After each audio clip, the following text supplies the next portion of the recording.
Hello again, and welcome to our next demonstration of the Oz Optics Distributed Strain and Temperature Sensing System.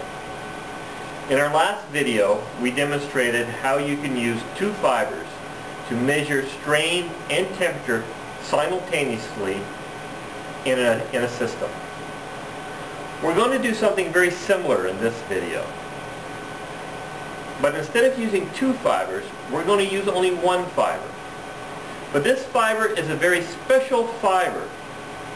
Instead of having only one optical core running along its fiber length, it actually has two optical cores to transmit light in both directions along the fiber.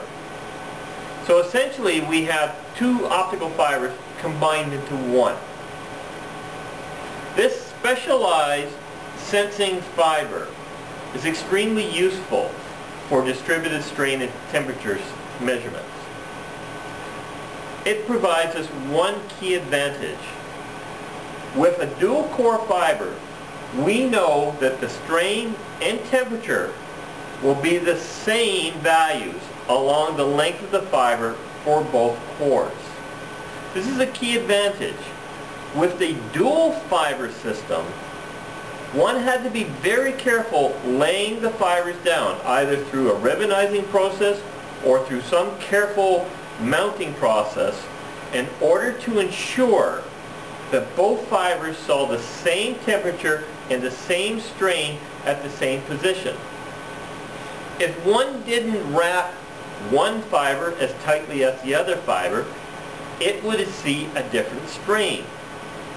And that in turn would distort the measurements taken by a dual fiber system. With the single fiber, we eliminate that possibility of error, so we should get more accurate results overall with a dual core system as opposed to a dual fiber system. Now this is pretty cutting edge technology. These are very first prototype dual fiber systems here. So you're getting the privilege of seeing these things in use for pretty much the first time. So let's talk about how we use them to make measurements in a setup. Let's take a look. So we have our original DSTS system, which has two fibers going through it. So you have a start fiber and an end fiber. So they come out as per normal. But before we can launch into the dual core fiber, we need a specialized beam combining system, which we have here, which takes the light from two fibers and combines it into our single dual core fiber, which is on this reel here. We have about 4 kilometers of fiber mounted on this reel. So we have roughly an 8-kilometer round trip. Now because of the length here, we're going to have to use a longer pulse, which will lower our spatial resolution. So our setup is slightly different than what we had before. Again, we have a clamping system here. And this time we're using a micrometer, which will give us a bit more accurate measurements of the strain that we're inducing on the fiber.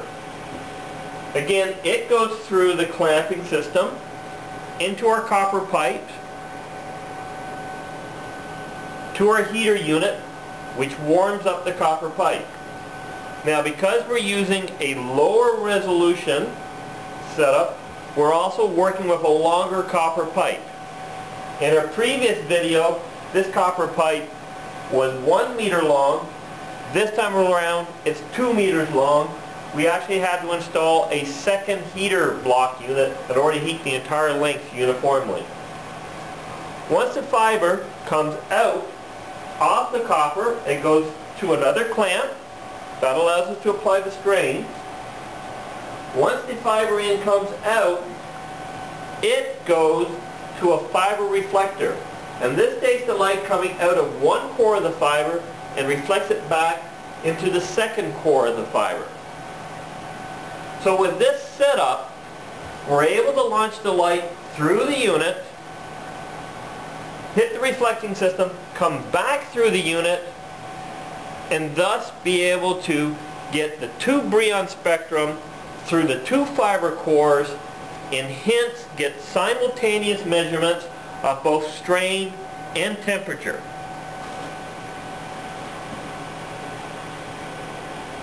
So that's our setup.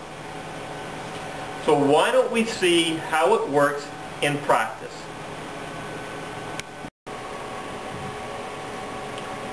All right. Now we're going to assume that you've all watched our dual fiber video demonstrating simultaneous measurement of strain and temperature. The dual core measurement process is in essence the same process. So we're not going to go into great detail about the whole measurement process. Instead, we're just going to go quickly through our setup, explain what is different compared to the dual fiber setup, and start making our measurements. So once again, we click on the DOTDA function, and we start with our setup. So for this experiment again, our fiber reel is a little bit over 4 kilometers long, so our round trip is 8 kilometers. So for fiber length, we are entering in 8,200 meters, which is just a little bit longer than our fiber round trip, so we have a little bit of margin on both sides. Now because we're working with an 8 kilometer round trip, we've had to reduce our spatial resolution. So instead of a 5 nanosecond pulse, we're working with a 10 nanosecond pulse. This will give us a spatial resolution of 1 meter, whereas before our spatial resolution was 0.5 meters. That's part of the reason why we're using a longer setup here for making our measurements. Similarly, our spatial step size is being set at 0.1 meters. So our step size is 1/10 that of our spatial resolution, allowing us to get an accurate determination of the point where the light leaves one core and is reflected back to the second core, as opposed to our dual fiber setup where you had the light leaving one fiber and then connected to the second fiber. We're working with 10,000 points for our averaging. The fiber type this time is showing up here as core 2. When we do our dual fiber measurement, actual measurements, we'll actually enter in 2 entries for the dual core fiber. Everything else is pretty much the same. Roughly the same central Brillouin frequency of 10,850 megahertz. Our step size is 5 megahertz, and we're going to again be using our fast general analysis function. So once we have things set up, we can now click on simultaneous measurement, and we're still going to choose dual fiber simultaneous for our measurement process, because dual core and dual fiber, the whole measurement process is the same. We start off by taking a baseline reading. We hit start, and the laser starts making its baseline measurements. So it's nearly completed gathering all the data. It now has all the data and is starting to do the calculations of the Brillouin spectrum for our baseline measurement. And after about a minute of doing all the calculations here, it is just about finished, and we have our baseline measurement. And you can see we have a very abrupt transition between going from one fiber all the way to the other fiber. So let's zoom in into this area in question.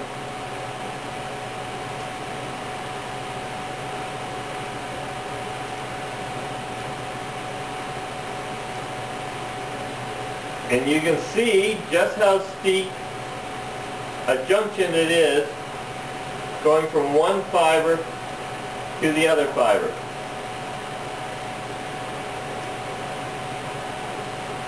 So at the top we have a reading of 4,048.23 meters, and at the bottom we have a reading of 4,048.34 meters. So let's go with the 4,048.34 meters as our split point. Okay. Some other points here. Over here for fiber 1 and fiber 2, you'll see we have written down core 1 and core 2. So those are our entries for the dual core fiber. Again, it's very important to make sure you hook the fibers up to the laser in the correct way. If you have core 1 plugged into the end that the computer thinks is core 2, we're not going to get the right readings. So now we have a baseline reading. We're ready to start making our real measurement. So let's again just start with taking a reading before we start changing strain or temperature. Simple enough again. We just click the strain and temperature button, and we hit the scanning button to start things off. 5 more seconds and it'll be complete. It's done the analysis, and up comes our screen. The initial signal at the beginning is not actually within the fiber itself. This flat region out here is where the actual data is being taken. In the area that we're interested in fact, is right here at the very end of our setup. The very last 10 or so meters along the length of our setup. So we have to click on the very end and zoom in.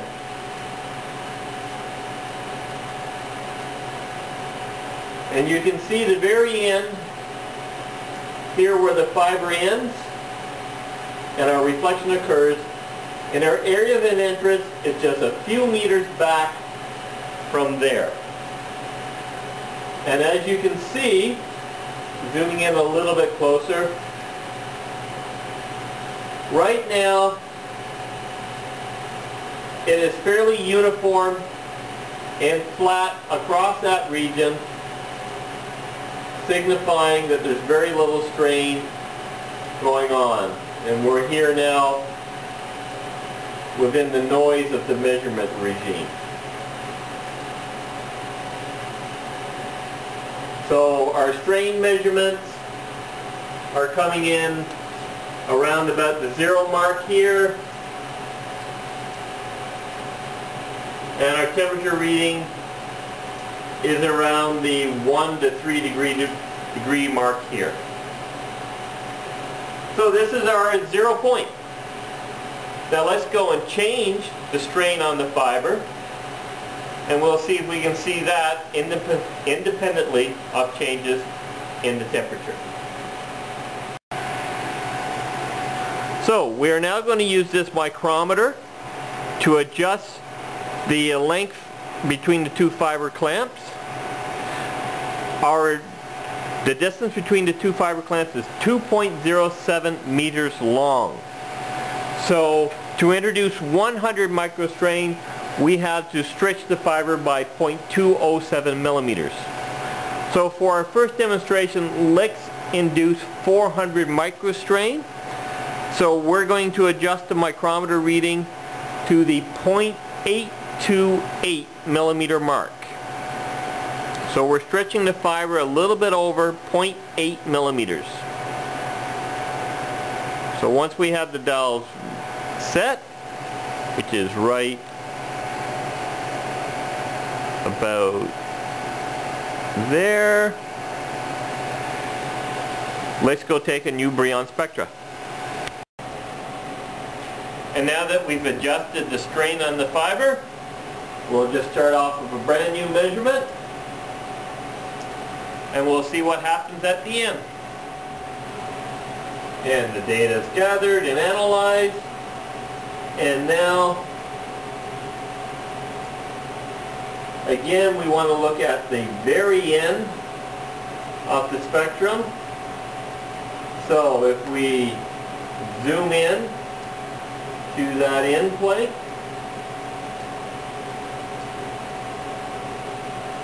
we can actually now clearly see the section that we are straining.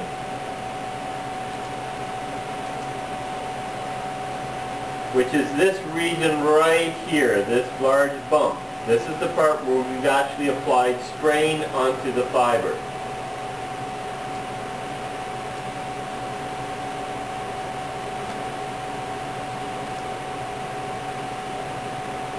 So our peak reading here is 373 microstrain. So a little bit lower than the 400 microstrain setting that we adjusted it at, but reasonably close to our end. Meanwhile, our temperature reading here at the same position is only 0.32 degrees. So again, this is showing that our temperature is staying constant in the section that we are straining. The distance over which we're applying the strain starts about here, where it's reading 1,150, where it's reading 4,041.3 meters, to over here where it's 4,043.06 meters. So this is a 2-meter section over which we are applying the strain. So now that we've got this measurement in place, let's now go and increase the strain again, and at the same time increase the temperature and see what we measure.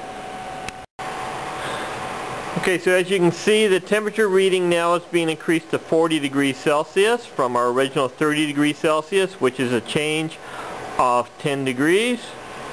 And now we're going to increase our microstrain from 400 microstrain to 600 microstrain.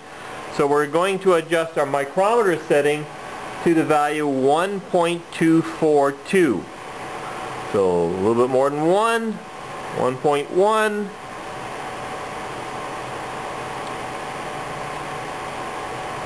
1.242. So, again, start the measurement process. Start collecting our data. And once it's done, again, we zoom in at the very end to see what's going on. And this time, when we zoom in, you will see that not only has the strain changed, but so has the temperature. So our strain reading right now is 630 microstrain. Our temperature in the middle has increased by 8.3 degrees compared to our expected values of strain change of 600 microstrain and an expected temperature change of 10 degrees. Next, we are leaving the strain set at 600 microstrain, but we've increased the temperature up to 50 degrees Celsius from the original 40 degrees Celsius setting. So that's a change of 20 degrees from our original temperature setting. So we're leaving the strain constant while increasing the temperature. So let's go and start this measurement off, and let's take a look at our results. So if we zoom in on the area of interest again,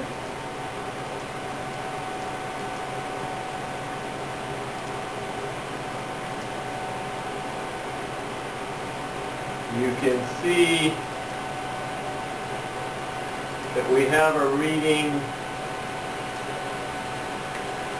of 653 microstrain for the strain setting in the center, while the temperature reading is 19.14 degrees, so very close to the actual differential setting of 20 degrees. So again, we're in good agreement here. So In conclusion, we've demonstrated how using this unique fiber, a dual core fiber, can be used instead of using two separate fibers in a system to measure strain and temperature simultaneously. We feel that this will be a very practical solution to deploying fiber in systems to measure strain and temperature simultaneously. Hope you've enjoyed our demonstration. We look forward to seeing you again.